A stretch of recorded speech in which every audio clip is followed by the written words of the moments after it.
ఈయన ఏడ పుట్టిండా అంటే కల్వకుర్తి దగ్గర అదేదో ఊరు కొండారెడ్డిపల్లె కదన్న, కొండారెడ్డిపల్లె పుట్టిండు. ఇది కల్వకుర్తి నుండి మన్ననూరు అడవి ఫస్ట్ స్టేజ్కి పోయి చూస్తే 1 గంట 2 నిమిషాలు. ఇది 1 గంట 2 నిమిషాలు. ఈ 1 గంట 2 నిమిషాల దూరంలో పుట్టిండు అంటే దాదాపు అది అంత దూరంలో 60 రూపాయల కిరాయి. ఇప్పుడు ఇంత దూరంలో పుట్టిన ఆయనకు పులులు ఏడ తిరగడ పట్టిండు, ఈ అడవులలో ఎందుకు తిరగబోయిండు, అక్కడ ఏమన్నా ఆ గూడెలల్లా చెంచోలతోటి కోయలతోటి ఏమన్నా చదువుకోనికి పోయిండో తెలియదు. ఇకపోతే ఇంకో ఊరు కొడంగల్కు తర్వాత అడవులకు ఎంత దూరం ఉందని చూస్తే 3 గంటల 44 నిమిషాలు. కొడంగల్కు అడవులకు 3 గంటల 44 నిమిషాలు. ఇకపోతే కొండారెడ్డిపల్లి ఇంతకుముందు చెప్పింది కల్వకుర్తి, కొండారెడ్డిపల్లి కూడా గంతే సకదానం 3 గంటల 50 నిమిషాలు.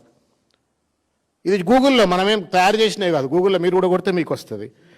వనపర్తి 2 గంటల 25 నిమిషాలు.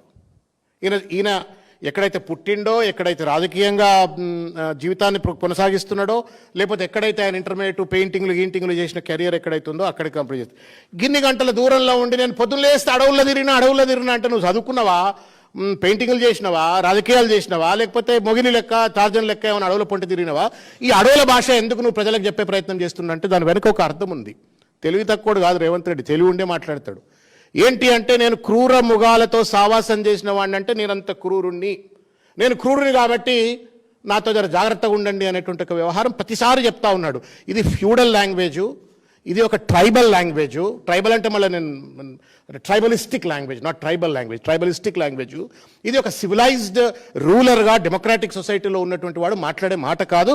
అది ఉస్మానియా యూనివర్సిటీ పోయి మాట్లాడుతుంటే ఎవడు భయపడతాడు? ఉస్మానియా యూనివర్సిటీలో తుపాకులకు ఎదురు నిలబడతాడు ఆ పిల్లలు.